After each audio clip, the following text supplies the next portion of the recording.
வணக்கம் students, welcome to 4G silver academy Tamil. இந்த வீடியோவில் நீங்கள் என்ன தெரிஞ்சுக்க போகிறீங்கன்னா, ஒரு பேரலல் ரெசோனன்ஸில் ப்ராப்ளம் வந்தால் எப்படி சால்வ் பண்ணுறது. இந்த சர்க்கியூட் கிவன் பிலோ ஒரு சர்க்கியூட் கொடுத்துருக்காங்க. இந்த கொஷினில் நீங்கள் தான் கண்டுபிடிக்கணும் இது சீரீஸாக பேரலான்னு. சீரீஸாக ஒரு ப்ரீவியஸ் ப்ராப்ளம் போட்டோம். இது பேரலல் ரெசோனன்ஸ். இந்த ப்ராப்ளம் என்னது? Parallel resonance. இது பேரலல் ரெசோனன்ஸ்னு எப்படி கண்டுபிடிக்கலான்னா, நீங்களே பாருங்கள். இது ரெசிஸ்டார், இது இண்டக்டார், இது கெப்பாசிட்டார். இது எல்லாமே பேரலாக கனெக்ட் ஆகிருக்குங்களா? அதான் பேரலல் ரெசோனன்ஸ். ஸோ ஒரு இண்டக்டாரில் 8 கிலோ ஓம் கொடுத்துருக்காங்க. ஒரு ரெசிஸ்டாரில் 8 கிலோ ஓம் கொடுத்துருக்காங்க. ஒரு இண்டக்டாரில் 0.2 மில்லி ஹெர்ட்ஸ் கொடுத்துருக்காங்க. கெப்பாசிட்டரில் 8 மைக்ரோ ஃபேரட் கொடுத்துருக்காங்க. இங்கே ஒரு சோர்ஸ் கொடுத்துருக்காங்க 10 sin ωt.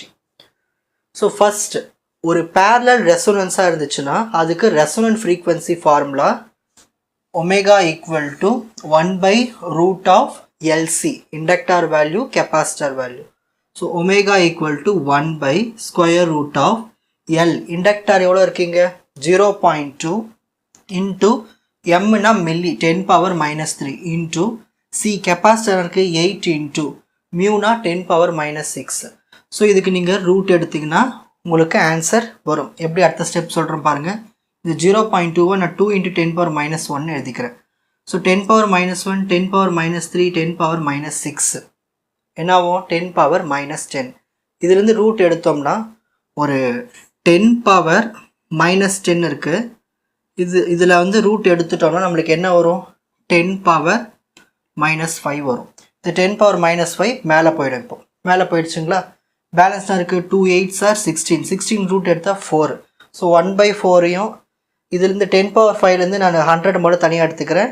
மிச்சம் பேலன்ஸ் 10⁻3 இங்கே வச்சுக்கிறேன். இந்த 4 100 கேன்சல் பண்ணால் 25. இந்த 10⁻3 நான் கேன்னு வச்சுக்கிறேன், kilo rad per second. Next Q factor கண்டுபிடிக்கணும். ஒரு ரெசோனன்ட் ஃப்ரீக்வன்சி பேரலல் ரெசோனன்ஸாக இருக்கும்போது Q ஃபேக்டர் வந்து Q is equal to R/ωL. R என்னது? ரெசிஸ்டார். ரெசிஸ்டாரோட இங்கே வேல்யூ எவ்வளோ இருக்குது? 8 kilo ohm. So 8K by omega எவ்வளோ இருக்குது? 25K. இண்டக்டார் எவ்வளோ இருக்குது? இண்டக்டார் L வந்து இண்டக்டார் இல்லையா? ஸோ இண்டக்டார் வந்து 8 ஓகே, இண்டக்டார் வந்து 0.2 மாற்றி எழுதிட்டேன்னா, இண்டக்டர் வந்து 0.2 இன்ட்டு எம் என்னது? மில்லி. ஸோ 10⁻⁻3. ஓகேங்களா? இப்போ இந்த கே கேன்சல். கால்குலேட்டரில் சால்வ் பண்ணிடலாம்.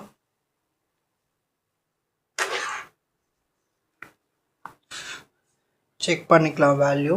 ஸோ ஃபர்ஸ்ட் 8/25 வந்து ஃபர்ஸ்ட் நான் இங்கே கால்குலேஷன் சைடில் போடுறேன். 8/25 வந்து 0.32 by 0.2 into 10⁻⁻3. இந்த 10⁻⁻3 மேலே போயிடுச்சுன்னா 10⁻3. 0.32 divided by 0.2 பண்ணோம்னா 1.6 வருது. 1.6 into அவ்வளோதான், கரெக்டாக தான் வந்திருக்கு. 1.6 into 10⁻3, அதாவது 1.6 into 1000ன்னு அர்த்தம். போட்டால் 1600 கரெக்டாக வருது. நான் தான் இங்கே வேல்யூ மாற்றி எழுதிட்டேன். ஸோ எல்னா inductor value. So inductor 0.2 milli hertz. ஓகேங்களா? நெக்ஸ்ட் பேண்ட் வித்து கண்டுபிடிக்கணும். பேண்ட் வித்துக்கு ஃபார்முலா ஒமேகா/Q ஃபேக்டர். ஒமேகா எவ்வளோ கண்டுபிடிச்சிருக்கோம்? அதாவது ரெசோனன்ட் ஃப்ரீக்வன்சி 25K. Q எவ்வளோ கண்டுபிடிச்சிருக்கோம்? Q factor 1600. இந்த கேவை நான் வந்து 1000 எழுதிக்கிறேன். So 25 into 1000 25,000. 2 0 cancel. 250 divided by 16. 250 divided by 16 வந்து 15.625 rad per second. ஸோ இவ்வளவு தான். உங்களுக்கு எக்ஸாமில் பேரலல் ரெசோனன்ஸை வந்து ஒரு தியரியாக கேட்டாங்கன்னா இந்த ஃபார்முலாஸில் எழுதி நீங்கள் எக்ஸ்பிளைன் பண்ணாலே போதும். ஓகேங்களா? ஸோ இவ்வளவு தான் பேரலல் ரெசோனன்ஸ். ஈஸி தானே? இந்த சப்ஜெக்டினுடைய மற்ற வீடியோஸ்களை குறிப்பிட்ட பிளேலிஸ்டில் பார்த்து பயனடையுமாறு கேட்டுக்கொள்கிறேன். 4G silver academy, strength, success, clarity. வணக்கம்.